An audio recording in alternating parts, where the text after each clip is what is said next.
اف در چیای جیلوی جولمرگیه 4135 متر بلنده. بقاسی خوشیکی و دلالی خواه او قاسشی جدست شهر و بومب بارانا نالی آیه. حکومت ترکیه بریار دایه که جیلو چارچلای بکه پارککی نشتمانی که ایدی خلق بکار سردان وان نافچه هم بکه.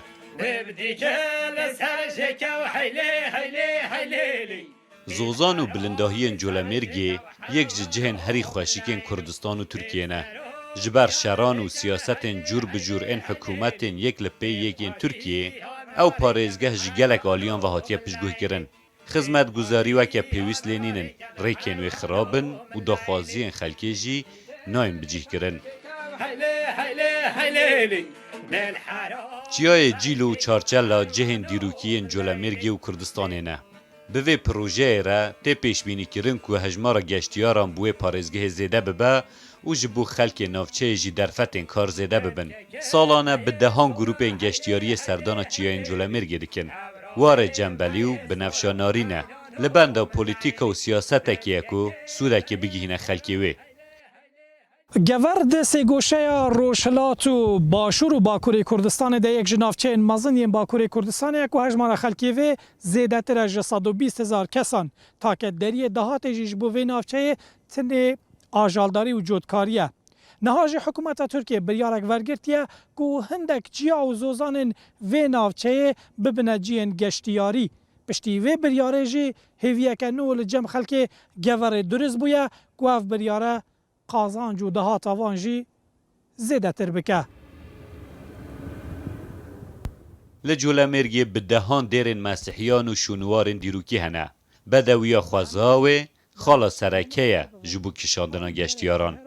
Piraniya xelkê navçeyê jî ji biryara parka niştimanî gelek kêfxweşin. Ew dibêjin çendîn sal e ew li bendê ne ku Colemêrg li ser asta Tirkiye bibe navendekî geştiyariyê. Lê divê beriya her tiştî xizmetguzarî bêne pêşkêşkirin û rêkên zozanan bêne xweşkirin. Wextê wê serê ewelî da biya tu gerê tê bibîne. Çend ger wê geştiyarê ne.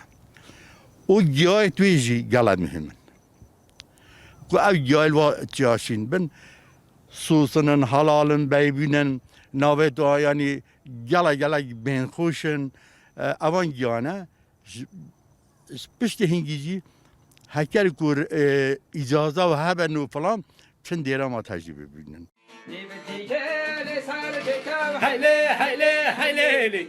Yek û biçe zozan û bilindahiyên Colemêrgê deriyê wêneyekî xweşik lê vedibe û dikeve rewşekî gelek xweş. Bilindahiya çiyayan serê mirovan dizivirîne û ava wê ya hênik birînên mirovan dikewîne. Kesê ku tenê carekê jî serdana wan bilindahiyan û çiyayên asê kiribe, dixwaze saleke din jî serdana wan deveran bike. Dixwaza me ev çend sal e.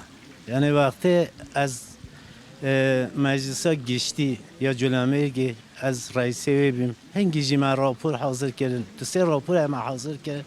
Aynı bu vê Cîl û Sat golêt wê ku bibine bu turizmê vebine ve. Yani me hingî jî tu sê rapor hazir kirin me rê kirin bu bakanlığê me rê kirin bu meclisê.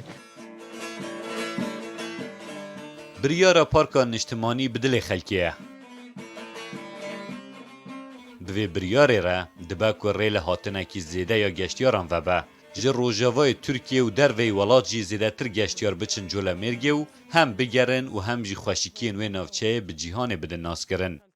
Bu geştiyariyê, bu turizmê, bu memleketê tiştek biryarek gelek cindî ye. Vekî İsviçre Alp hene. Veku işte Bursa'yı Uludağ heye. Rastî Cîlo jî ciheke dîrokî ye hem tarîxî hem jî coğrafik olarak coğrafik cihek gelek cindiye dünyayê de jî navdar e. Keviyên berfê yên hezaran salî, gulên paqij û hewayê hênik li cihên dinên Tirkiye nînin. Tenekê masiya xwe ew e ku xizmetguzarî lêkê min. ریکن خواه آخ و خرابن هتل تننه رستورانت لینینن خلق دخوازه سرمایه گذاری لی بی بجیه کرن دا که جیان لهر کسی خوش ببه لی هر چاوا بجی لبندا خلکی و گشتیارانن که بچن خوشیکی، جوانی، بدوی و دلالی وان سوسن بیبین و لیلانان ببینن و پیشاد ببن